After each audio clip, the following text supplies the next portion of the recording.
Welcome to the Nightly News Podcast. We are so fortunate today here to be joined by Jade Harper of the Overcame Foundation and also former corporate communications major here at Central Penn College.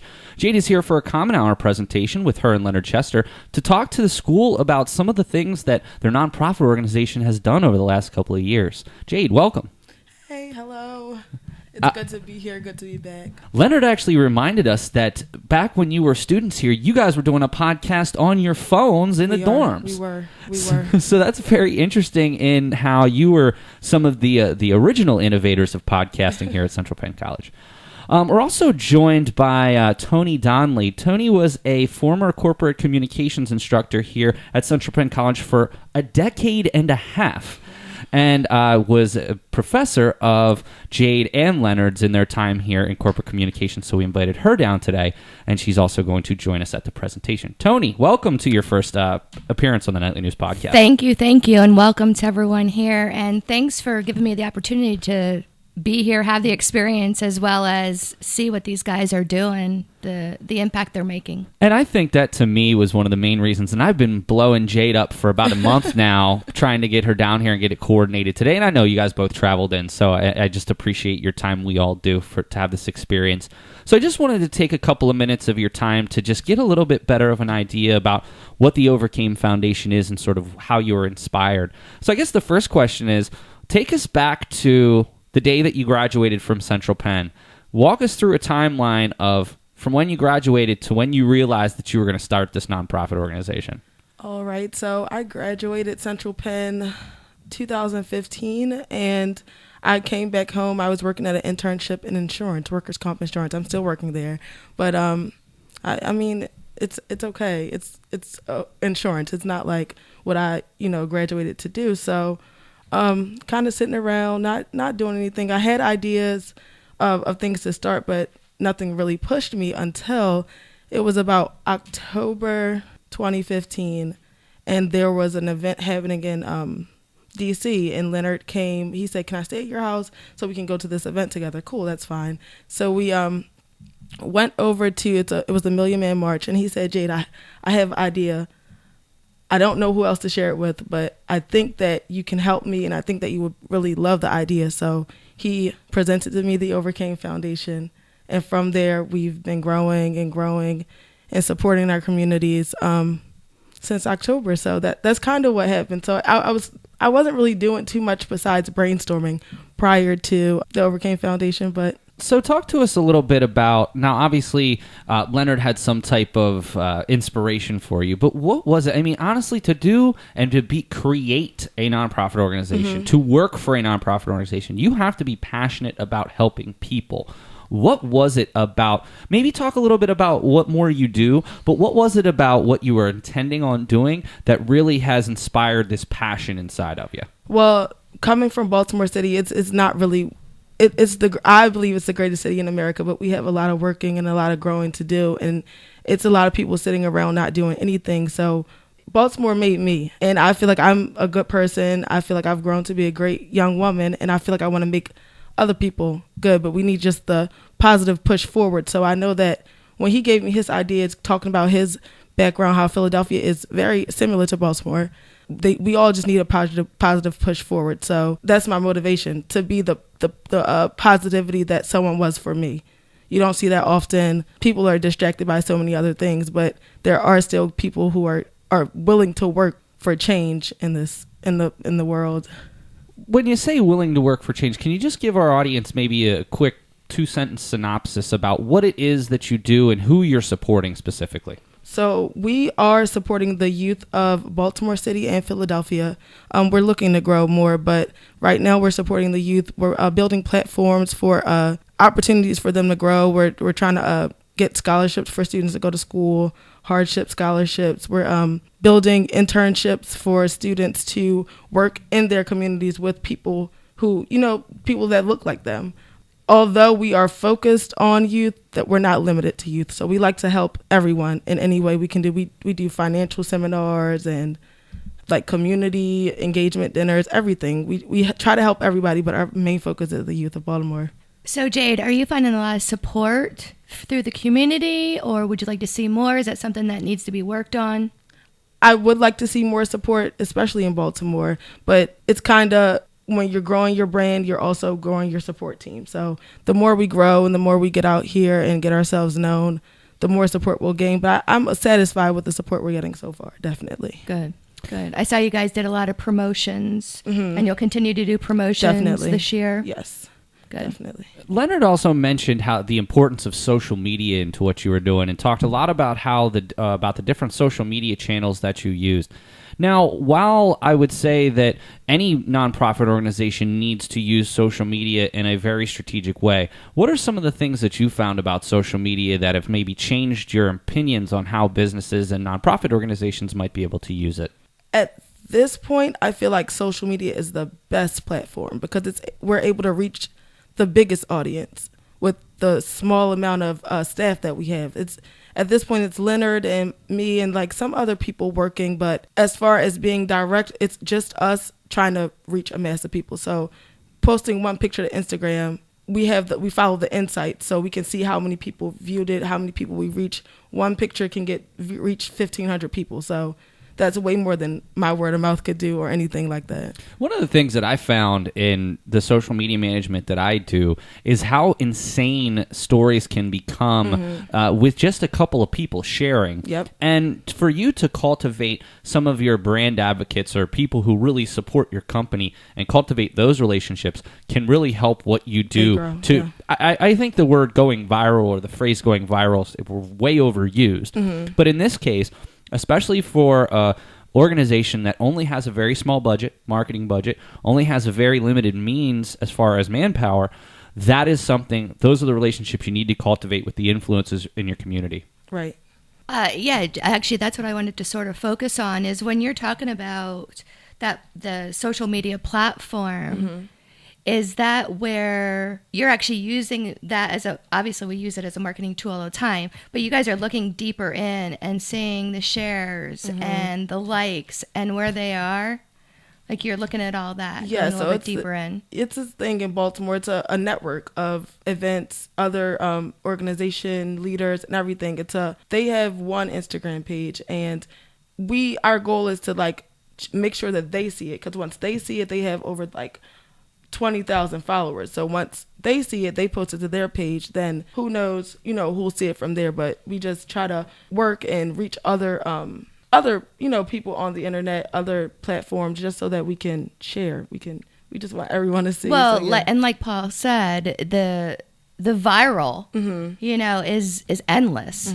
So, and that's what we need to continue to do, which is great for a nonprofit because of no cost. Yes, and we like to stay updated and let people see what we're doing, because the more they see, the more they want to support. Absolutely. The more they'll share the word. But we like to do videos and stuff like that just so they can see what's going on and what we're doing always. Right, and people generally want to support. It's just dedicating the time or the money to do so. So, and when they see that you are doing something for the community, then that is, like you said, they're more likely to support then as well. Yes. Let me ask you one Central Penn-centric question. I notice under your mission, you talk about the importance of service and giving back to the community.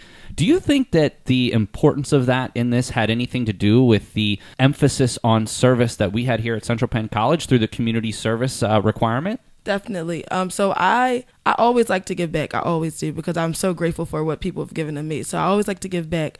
But at Central Penn, we are encouraged to volunteer always. Any opportunities we get, we are encouraged to volunteer. And I've learned that as much as you give, people will also give back to you. I've learned that it comes full circle. So once someone sees that I care, they start to know that other people care. It's just, it brightens spirit. It brightens mood. So it definitely was impactful to our mission.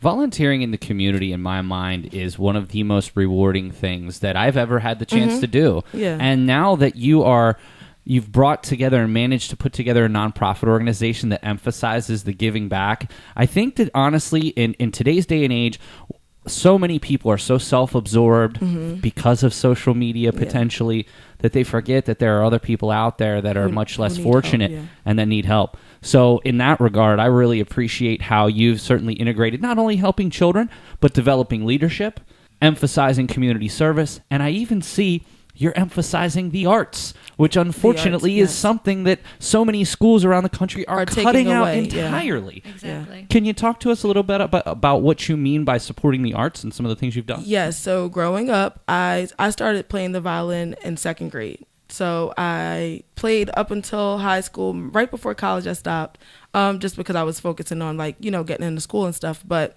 when I came back to Baltimore, I noticed that those programs were not there.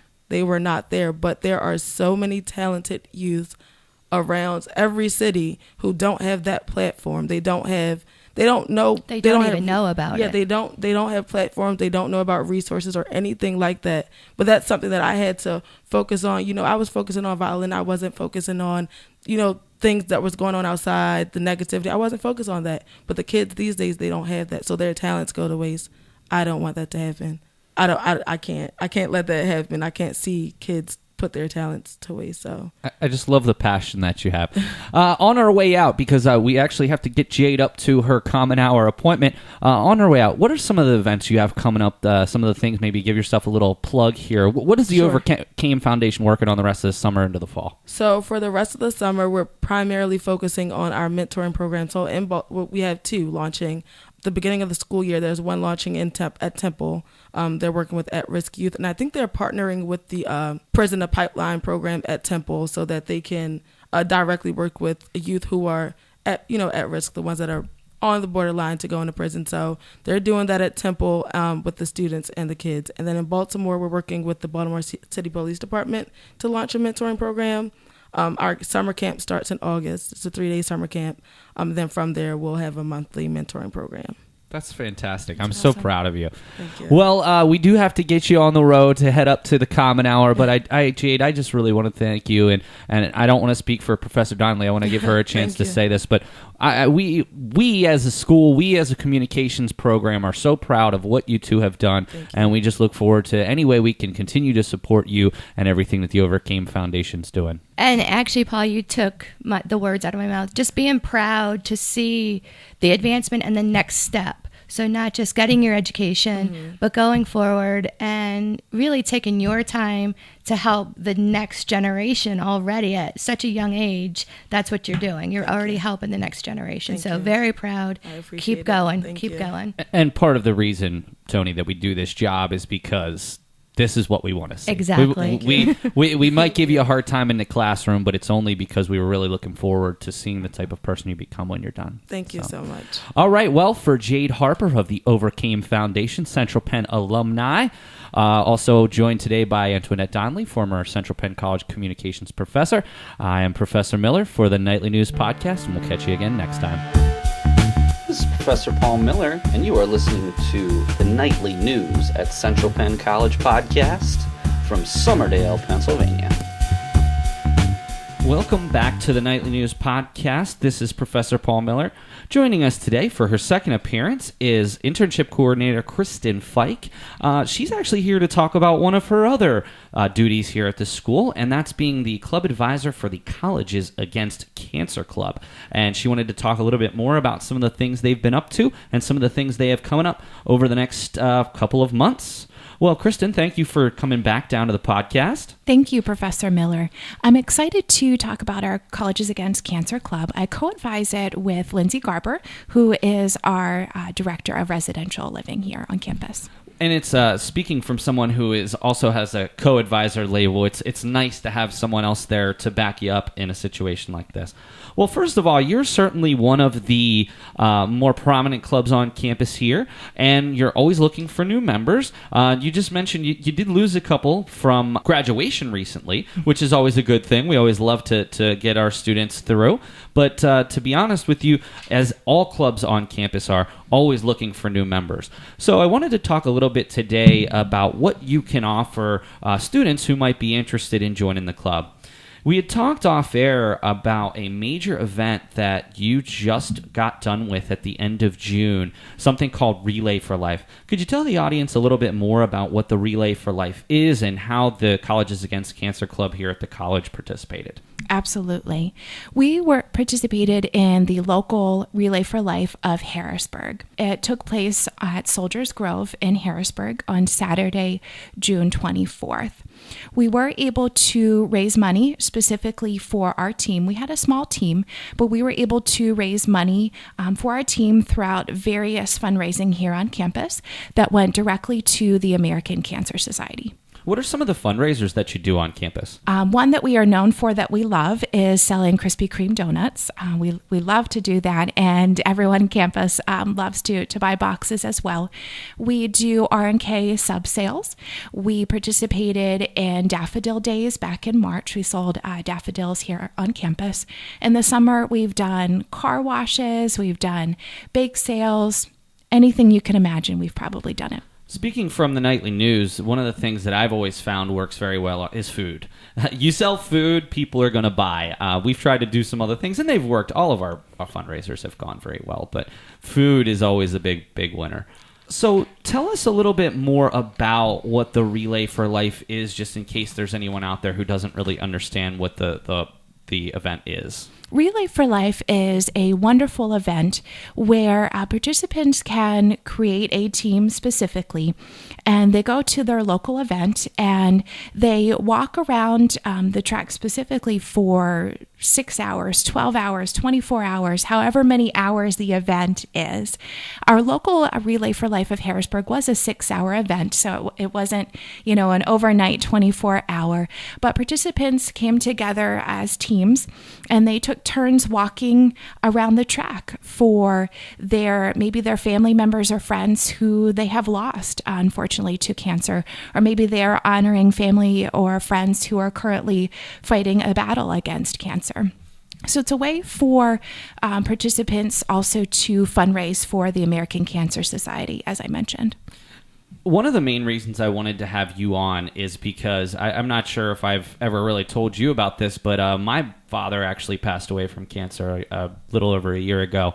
And it's been something that I've gotten involved with recently. Some of my friends have Relay for Life teams, and I've always supported them. And it's you'd be hard-pressed to find too many people that lives haven't been impacted by cancer. I had the unfortunate position, I suppose you would say, to sort of watch the disease take over his life over a very, very short period of time. It was about 6 months from when he was diagnosed to when he passed away. And it was very sudden, and it's very, very sad, and I miss him very much, and I just hope that anything that we can do here on campus to increase exposure for you, increase the knowledge that people have about the horrible disease, and as well as what you guys are doing, the wonderful things that your club is doing, I hope in some small way that helps pay it forward down the road. So absolutely. One of the biggest things that we want to do on campus is raise awareness, because we know that some of our students have been affected by cancer directly, our faculty and staff, as you just mentioned. Maybe it's not them personally who has fought the battle, but a family member or a friend. So we know that cancer honestly affects everyone. And one of our biggest initiatives is to fundraise for the American Cancer Society, because within the Cancer Society, they have a number of different programs that go towards research and go towards, helping survivors with different programs. So last year, in 2016, we raised over $3,000 for the American Cancer Society. That's fantastic. Now, do you mind if I ask, how did you get involved with the club? Did you have a personal intersection, I suppose you would say, with cancer? I did, yes. I got involved with the club because I had a friend who was diagnosed at 25 with breast cancer. She fought the battle for 7 years and unfortunately passed away when she was 32 years old. And she was such a proponent for awareness, and she got me started with walking in the Making Strides Against Breast Cancer Walk, which takes place here in Harrisburg at City Island every year in October. And we worked together at a previous school, and she got teams together of students and walked to fundraise, for herself and for, the women and men around her who are diagnosed with cancer as well. And she walked through it when she physically shouldn't have walked through it. So I started with the club because of her. That's a wonderful story. It's so sad that she's no longer with us, but you can honestly say that she gave everything she had to increase awareness. Absolutely. One of the excellent things and excellent selling points for you with the club is one of the wonderful things about Central Penn College, and I know I referenced it in our previous podcast, is the fact that we do have a community service requirement for our students. Our associate's degree students have to go for 25 hours in community service. Our bachelor's degree students for 50 hours. Can you explain some of the service projects that you can offer and as one of the major benefits of joining the Colleges Against Cancer Club? Absolutely. Attending the events that we are a part of is one of the biggest ways to earn community service hours. So getting a team together and walking at Relay for Life, getting a team together and walking at Making Strides against breast cancer, that's several hours that you can earn of community service. You can also earn by the different fundraising initiatives that we have. If you come out and be a part of our car wash for a few hours, you get community service hours. I'm always bombarded by students asking me for places to do their community service, especially for students who aren't from the area. One of the best things, and I absolutely love this about Colleges Against Cancer, is in many situations, students don't even have to leave campus for them to be able to get community service hours with the Colleges Against Cancer, participating in many of the things that you talked about. Absolutely. So the last thing that I wanted to talk about here about your club is some of the major things that you do each year. In the past, you've brought bras across campus to the Central Penn College Somerdale campus. I was wondering if you could share a little bit more about that and if you had any future plans for that event. The Bras Across Campus event was an event that we just started last year. We did it in October, and that is a part of the Fill Your Boobies campaign. So that is a program specifically geared towards young women and awareness specifically for them. So the founder of the Fill Your Boobies program actually reached out to local colleges and wanted to pilot the Bras Across Campus program, and she actually reached out to Central Penn as one of the top schools to do the program. And she was here for a common hour as well. She was. I got to meet her. She was a really, really, really nice person. Yes. So our students got together and did the Bras Across Campus last year in October. We're looking at bringing that event back this year, possibly in August or September. And can you tell us just, and obviously as part of the Feel Your Boobies campaign, but how did you see the reception from a lot of our students here on campus? Did you find a lot of them also felt very, very strongly about this subject? Absolutely, because they saw that it affected them specifically. You know, we have a lot of young women here on campus, and just getting the awareness out that cancer is at any age. And, you have to be aware of your body and, the things that are going on. So learning about that overall, that cancer doesn't just happen, and in later years, that it can happen when you're young as well. And you made reference earlier to the Making Strides Against Breast Cancer Walk. That's going to be taking place Saturday, October the 21st, starting at 8:30 a.m. on City Island. Let's just say students are interested in getting a hold of you. Maybe they want to even just take advantage of this Making Strides Against Breast Cancer Walk. How would you recommend the students getting involved, and when are your meetings? They could reach out to myself or Lindsay as our club advisors if they're interested in either joining the club or becoming a part of the Making Strides Against Breast Cancer Walk. We do meet every other Thursday at 3:30, and we have our meetings in the courtroom, which is in Bollinger Hall. So every other Thursday and starting at 3:30 Yes. in the courtroom at Ballinger Hall. You can also join Colleges Against Cancer to earn community service hours while you're here on campus. And you can also be involved with some wonderful events. We had mentioned Relay for Life, that's in June. You'd mentioned the possibility of Bras Across Campus later on this summer. And certainly if you wanted to be involved with the Making Strides Against Breast Cancer in October. Well, Kristin, thank you very much for taking the time to sit down with the Nightly News today. It's wonderful to try to give some of the clubs here on campus an opportunity to put themselves out there. I know that we get the club fair, love the club fair, a lot of fun, always get to meet a lot of new people, but I always like to approach people from other clubs and get them to come in and talk about what they're doing. So we really appreciate you coming down today. Thank you for the opportunity, Professor Miller. And certainly along with all of this information, you will see on our story that accompanies this, all the details and other information you'll need to get in touch with Kristin or Lindsay about the Colleges Against Cancer Club here at Central Penn College. All right, so for co-advisor of the Colleges Against Cancer and our internship coordinator here, Kristin Fike, this is Professor Paul Miller, and we'll see you next time on the Nightly News Podcast.